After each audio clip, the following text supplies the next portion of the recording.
दोस्तों, इस कहानी को आखिरी तक जरूर सुनें, इस वीडियो को शेयर करें और हमारे चैनल को सब्सक्राइब करें और बेल आइकॉन दबाना न भूलें। एक बार देवी पार्वती ने देवों के देव महादेव से पूछा, ऐसा क्यों है कि आप अजर हैं, अमर हैं, लेकिन मुझे हर जन्म के बाद नए स्वरूप में आकर फिर से बरसों तप के बाद आपको प्राप्त करना होता है। जब मुझे आपको पाना है तो मेरी तपस्या और इतनी कठिन परीक्षा क्यों? आपके कंठ में पड़ी नरमुंड माला और अमर होने के रहस्य क्या हैं? महादेव ने पहले तो देवी पार्वती के उन सवालों का जवाब देना उचित नहीं समझा, लेकिन पत्नीहट के कारण कुछ गूढ़ रहस्य उन्हें बताने पड़े। शिव महापुराण में मृत्यु से लेकर अजरमर तक के कई प्रसंग हैं, जिनमें एक साधना से जुड़ी अमर कथा बड़ी रोचक है, जिसे भक्तजन अमरत्व की कथा के रूप में जानते हैं। हर वर्ष हिमालय में अमरनाथ, कैलाश और मानसरोवर तीर्थस्थलों में लाखों श्रद्धालु पहुंचते हैं। सैकड़ों किमी की पैदल यात्रा करते हैं। क्यों? यह विश्वास यूं ही नहीं उपजा। शिव के प्रिय अधिक मास अथवा आषाढ़ पूर्णिमा से श्रावण मास तक की पूर्णिमा के बीच अमरनाथ की यात्रा भक्तों को खुद से जुड़े रहस्यों के कारण और प्रासंगिक लगती है। पौराणिक मान्यताओं के अनुसार अमरनाथ की गुफा ही वह स्थान है जहां भगवान शिव ने पार्वती माता को अमर होने के गुप्त रहस्य बतलाए थे।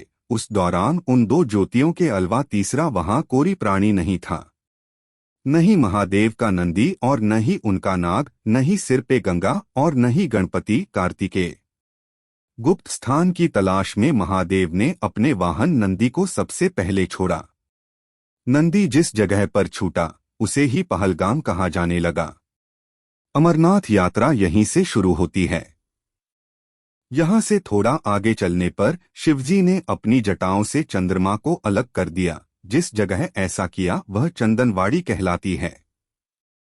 इसके बाद गंगा जी को पंचतरणी में और कंठाभूषण सर्पों को शेषनाग पर छोड़ दिया। इस प्रकार इस पड़ाव का नाम शेषनाग पड़ा। अमरनाथ यात्रा में पहलगाम के बाद अगला पड़ाव है गणेश टॉप। मान्यता है कि इसी स्थान पर महादेव ने पुत्र गणेश को छोड़ा। इस जगह को महागुणा का पर्वत भी कहते हैं। इसके बाद महादेव ने जहां पिस्सू नामक कीड़े को त्यागा वह जगह पिस्सू घाटी है। इस प्रकार महादेव ने अपने पीछे जीवनदायिनी पांचों तत्वों को स्वयं से अलग किया। इसके पश्चात पार्वती जी संग एक गुफा में महादेव ने प्रवेश किया।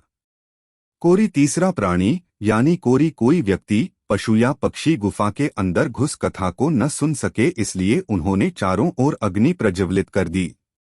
फिर महादेव ने जीवन के गूढ़ रहस्य की कथा शुरू कर दी। कहा जाता है कि कथा सुनते सुनते देवी पार्वती को नींद आ गई, वह सो गईं और महादेव को यह पता नहीं चला, वह सुनाते रहे।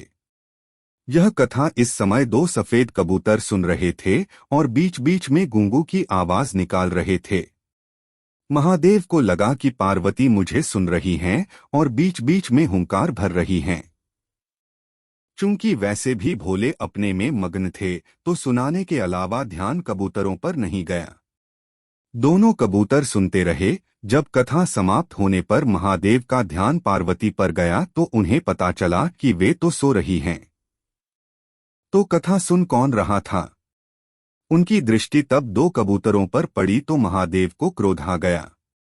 वहीं कबूतर का जोड़ा उनकी शरण में आ गया और बोला, भगवान, हमने आपसे अमर कथा सुनी है। यदि आप हमें मार देंगे तो यह कथा झूठी हो जाएगी, हमें पथ प्रदान करें।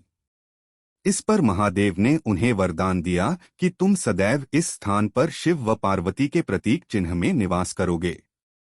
अंत कबूतर का यह जोड़ा अमर हो गया और यह गुफा अमर कथा की साक्षी हो गई।